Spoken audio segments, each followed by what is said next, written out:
Hi, welcome to part 2 of the Distress Tolerance Workshop. I'm Erin Williams, one of the counselors in the Counseling Center. I know that there isn't time really for questions or feedback with these workshops, so if you have any follow-up questions, please feel free to reach out to me in the Counseling Center if there's anything that you want more information of, and these recordings will also be on our webpage under the workshop. So if you want to review or just have access to the skills again, please feel free to take a look for it there. So today, let me pull up the information. All right. So for today's workshop, we're going to be talking through two different skills, Wise Mind Accepts and Improve the Moment. And just a reminder that distress tolerance skills are not about solving the problem. They're not about making anything totally better. They're really about making it through difficult moments to get to the light at the end of the tunnel where you can start to problem solve or things can start to change. But this is really about tolerating really difficult circumstances that we can't immediately change. So Wise Mind Accepts is a skill in order to distract. And distracting means deliberately turning your attention away from the crisis. And I really like that emphasis on being deliberate. So this is about intentionally using skills to take your mind away, not accidentally, focusing on something else. This is you using these things in a skillful way. So Wise Mind Accepts is the acronym. And we'll just talk through these 6 different ways that you can distract your attention. So first, pretty self-explanatory, is activities. This can literally be anything that you enjoy that is not harmful. So just anything in your day-to-day routine that brings you joy or keeps your mind active is probably a good choice. And if you have trouble thinking of what you could do for an activity, a good thing to check in with yourself about would be, what would you be doing if you weren't stressed? Would you be doing homework? Would you be taking a walk? Would you be talking with friends? And those might be some things to turn to even in moments of crisis. Talking to friends, family can obviously be a great activity and can be distracting, but you want to make sure to avoid discussing the crisis. So if the goal is to take your mind away, obviously talking at length about it is not going to be helpful. You might eventually want to talk it through when emotions are lower, but remember, these are skills for times of high crisis when things could really escalate. So when you're at that point with emotions, you want to try to stay away, just talk about something very different than whatever might be going on. Next is contributing. So lots of times, we feel better when we help others. So this is really capitalizing on that and really thinking about intentionally doing something for somebody else. This can be formal contributing, like volunteering, donating, but it doesn't have to be. It might just be sending a friend a text and saying, I really appreciate you. It might be complimenting a stranger. Hey, I like your shoes. It might be letting somebody in your family vent to you about a situation they've been dealing with. But doing something for somebody else so that then we kind of feel better about ourselves and in turn can handle our own stressors better. Comparisons. So people often have strong feelings about this skill. Some people find it really, really useful, and some people find it kind of triggering. With all of these distress tolerance skills, do what works. Don't try to force yourself to use something if it's just not a good fit for you. That's why there are also so many options. So with comparisons, there's lots of different ways that you can use this skill. You can use this to compare your current situation to a time when you were doing worse. So for instance, like, man, I'm struggling right now, but at least I'm, doing better than I was last year. You can compare yourself to somebody in a similar situation, like John and I are both going through similar things. And I know we're both struggling, but at least, I've been able to reach out to people. At least I've been able to get out of bed each day. It's kind of giving yourself credit for, how you might be handling it in a little bit better or different way.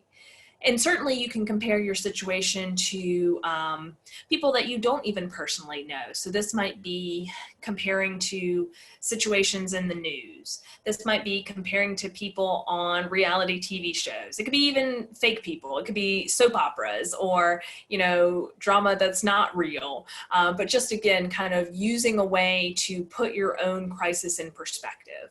Not to diminish that you're not going through something significant, but again, just to really highlight the things that you might be doing well.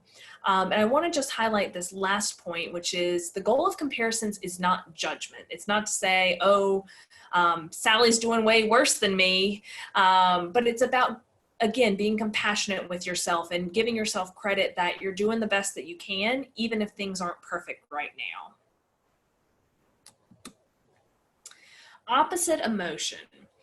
So there's a tendency sometimes when we are in intense situations that we want to just fuel the emotion, right? So if I'm feeling depressed, I might have the urge to listen to all sorts of depressing music or to sit and really dwell on my negative thoughts, right?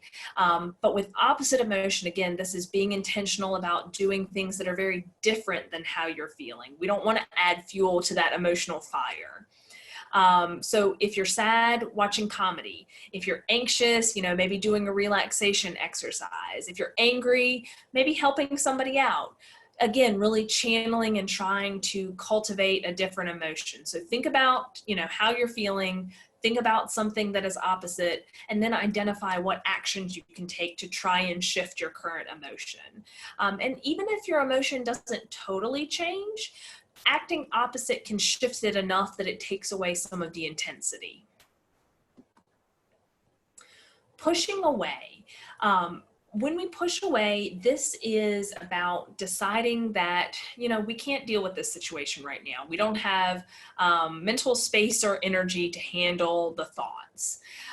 This is different than avoidance, because this isn't saying we push it away and we never come back to it, we don't deal with it. But this is, again, intentionally creating a little bit of distance until emotions are calmer and you can revisit a situation.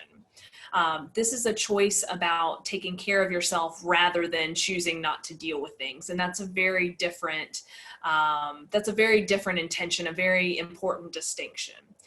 So pushing away can mean physically leaving a triggering situation. Maybe I'm overwhelmed at home and I really just can't deal with being in that space, and so I have to take a walk. Maybe it's thoughts are just intruding in my mind and I really can't deal with them, so I have to push away and I have to tell myself, like, nope, can't think about this right now. I've just got to focus on homework. It could also be using imagery to picture containing the negative thoughts. So maybe in your mind you build a box and you picture pushing the thoughts in there and like putting a padlock on the box and then putting it in the attic somewhere. Or you picture like, digging a hole and burying your thoughts in the sand. It can be any image that really resonates with you. But again, finding some way to create a little bit of space when things are feeling overwhelming. The next one is thoughts. So if we fill our minds with other thoughts, non-triggering thoughts, then there's not really any room for us to dwell on the crisis. So when we're thinking about doing this, you want to pick something that you can focus on and that takes enough mental energy to really get your mind off of it. So for instance, if I decide that I'm going to say the alphabet in order to distract myself. That might be too automatic to really distract my attention, because I could probably say the alphabet and also still dwell on the crisis, because it's just so easy. We've said it so many times. However, if I am going to say the alphabet backwards, I really have to think about it a little bit more, and it makes me slow down and it makes me process it in a different way. So you just want to find something that isn't too difficult. You are in a hard situation if you're using these skills, so you don't want to overwhelm yourself, but something that's challenging enough, again, to take space in your mind. So these are just some suggestions. Doing some sort of puzzle. This can be a physical puzzle. This could be word puzzles. This can be anything, again, that takes that thought. Playing a game, thinking about the lyrics to your favorite song, counting. So again, might have to mix it up, counting to 100, counting prime numbers, counting backwards. I've had some clients who suggested counting in a different language. That's a great idea. I mentioned the one about the alphabet. You can also ground with like naming all the thought, or naming all the objects around you, or naming all the colors in a room. Again, it takes enough attention that it's going to fill your mind with something other than what's causing the distressing emotions. These are just some suggestions. The key with this is coming up what works for you. So playing around with some things and seeing what's going to be most effective for you. And then sensations.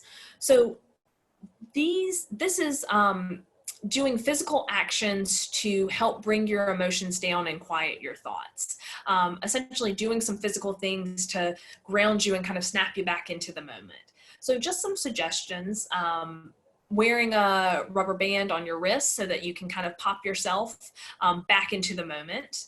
Holding an ice cube in either your hand or your mouth. I promise it's really hard to focus on a crisis if you're holding an ice cube. Eating food that creates an intense sensation, so spicy food or sour food or candy. Taking a hot or cold shower, or, depending on the weather, even just like going from inside to outside or outside to inside is enough of a temperature change that it creates a different sensation. Or squeezing a stress ball. You'll notice with all of these, they can be intense sensations, but you don't want to pick anything that is harmful. So again, distress tolerance is about not making a situation worse, not turning to any kind of harmful strategies to manage emotions. So you don't want to pick anything that has the potential to cause any real physical damage. So making sure that, whichever strategy you pick, you're able to do in a safe way. And then the second skill that I wanted to share today is improve the moment. So similar to the distracting skills, again, these are all also about making it through hard times, and specifically skills to help accept pain and reduce suffering. We're not making everything better. We're just trying to put the situation in a different perspective. So some different ways that we can do that. Imagery. So even if we can't physically go somewhere different, we can picture ourselves someplace different. And just the act of picturing ourselves someplace different really can have an impact on our emotions. So some suggestions for imagery: picking a place where you feel happy, picking a place where you feel safe, picking a place where you feel relaxed, or lastly, picking a place where you feel relieved. These places can be real places you've been. They can be places that actually exist but you've never visited, or they can be totally made up places. You can picture yourself on, another planet, in a secret world, whatever works for you. And specific to picturing a place where you feel relieved, you might even picture yourself post-crisis. What is it going to be like when this is resolved? What is it going to be like when you no longer feel this way? What are you going to be able to do? Or, how exciting is it going to be when you're past, the distress of this moment? And as much as possible, kind of tapping into these different ideas using all your senses. So if my relaxed place is at the beach, maybe I look at pictures of the beach on my computer and I listen to the sound of waves. And maybe I mix up some salt water and I smell that too, like really trying to channel these images as much as possible in different ways.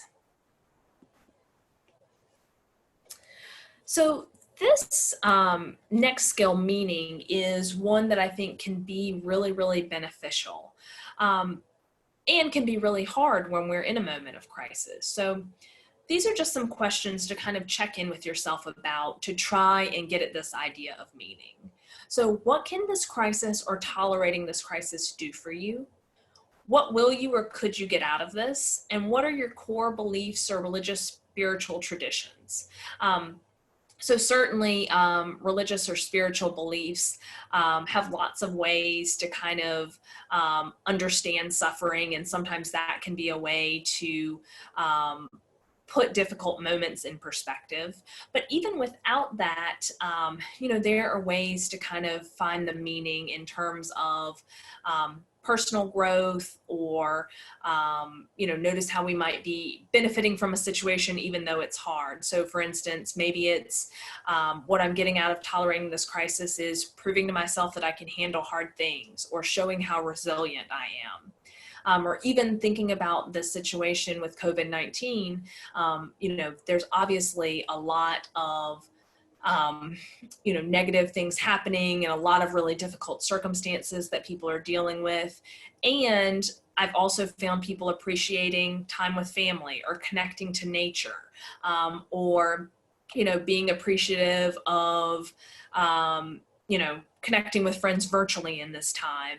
So it's not about, again, denying that bad things are happening, but it's about trying to find a way to understand it so it's less overwhelming, and really about, again, reducing suffering even in really difficult times.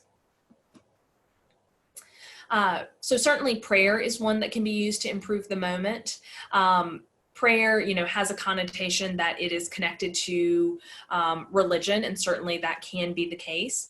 But it can also be just, turning ourselves over to any kind of higher power, or even our own wise mind. So when we're in moments of emotion, obviously we don't think the most rationally, and it's easy to get overwhelmed. But maybe we kind of trust ourselves that things are going to settle down, and we know that we can handle this, and we know that we do have the strength even if we don't feel like we do in that moment. So even though it often has a religious or spiritual connection, prayer can really be whatever you want to make it. Relaxation. So, obviously, in difficult moments, we hold a lot of tension in our bodies. So the idea of doing something relaxing is trying to harness our emotions by removing some of the physical stress and strain. This can be something that is very formal, like yoga or meditation or progressive muscle relaxation. If you watch the first distress tolerance workshop, we went through a specific progressive muscle relaxation exercise. Or it can be informal things. Taking a bath, drinking a cup of tea, taking a walk, just doing some stretches, even if it's not like yoga or something specific. But finding time to really try and unwind and relax can be super beneficial. One thing in the moment. So often when we're distressed, it's not about the present, but it's about dealing with difficult things in the past, or about the anticipated future. So if we can just slow down and really focus on, okay, today is Monday, April 13th. This is what I'm doing today. That feels a lot different than really thinking about like all the things to come, or all the things that have happened in the past. And just like we might kind of scale back and really just focus on one day at a time, it might be about like one choice at a time. Like, okay, I've got to get out of bed. Or, like just one task at a time. So if I'm going to wash the dishes, I'm just going to focus on washing the dishes. Or if I'm going to do homework, I'm just going to focus on doing homework. I'm not going to try to wash the dishes, talk to my mom, like do 15 other things, right? And overwhelm myself with trying to multitask. I'm really just going to scale it back to basics and take things as slowly as possible and stay in the moment as much as possible. Vacation. Obviously, none of us can currently travel. We can't actually go on a vacation. And it's not necessary with this skill. This is not about saying like, hey, save lots of money to go spend on a hotel room and actually go on a trip. But this is really more a vacation from our typical routine and really deliberately stepping away to do something that is fun or pleasant or relaxing or just not normal day-to-day stuff. So again, with all of these, get creative, but this is just about how can you treat yourself. So maybe it's sleeping in for an extra hour in the morning, or taking a nap, or turning your phone off and disconnecting for a little bit so you really can get some space. Maybe it's, reading a book or watching a movie that allows you to kind of mentally vacation from, day-to-day stress. But it's just about breaking things up a little bit. Maybe it's self-care, doing your nails, having a massage, taking a shower, like whatever it looks like. But just thinking about ways to mix things up to really give yourself a break when you're having a rough time. And then lastly is encouragement. This is the big one, and I think sometimes people discount like how important this can be. It's great when we get encouragement from other people, and I think it's really valuable. And we've got to encourage ourselves too. The way that we talk to ourselves has a huge impact on how we feel and what we do during the day. So we've got to like be our own cheerleader. You might use quotes that are meaningful to you, or songs, or just, specific words of encouragement to push yourself through when things are rough. It might also be remembering like how you've made it through difficult things in the past before. Like, if I could handle that, I'll get through this. But coming up with some ways to really just remind yourself that it's going to be okay, that you have the tools necessary to manage this and to get through whatever difficult moment it might be. So I hope that, something in these skills resonates with you. Feel free to go back. I know it's a lot of skills in a short amount of time, but thinking about Wise Mind Accepts and all the different accepts ways to distract or improve the moment, and the improved skills for really how to reduce suffering in difficult and painful times. But get creative and certainly do what works. And I hope that you all will join me next week.